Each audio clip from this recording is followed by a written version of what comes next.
They're only banning Jewish homeowners from listing their house on Airbnb.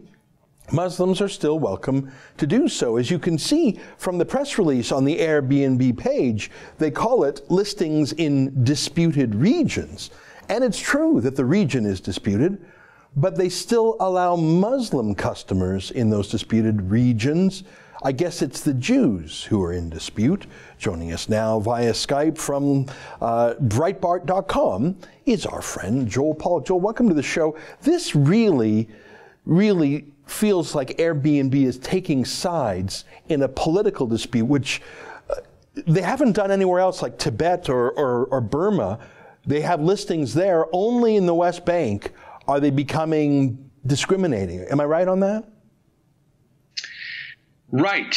The policy appears only to apply to Judea and Samaria, areas across the 1949 armistice line in Israel. And the really objectionable thing, as you pointed out, is it only applies to Israelis, does not seem to apply to Palestinians putting their homes up for rent on Airbnb. I don't know how many units there would be there, but the policy is discriminatory, and even some more moderate voices who might normally not favor boycotts of companies have really expressed their outrage. They've called this a discrimination against Jews.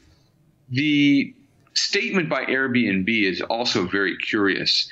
They basically say that the dispute over this land is the core of the conflict. And if there's any myth that has been debunked over the last 2 decades, it's that that land is at the core of the conflict. It's not. The core of the conflict is the refusal of Palestinians to accept Israel itself.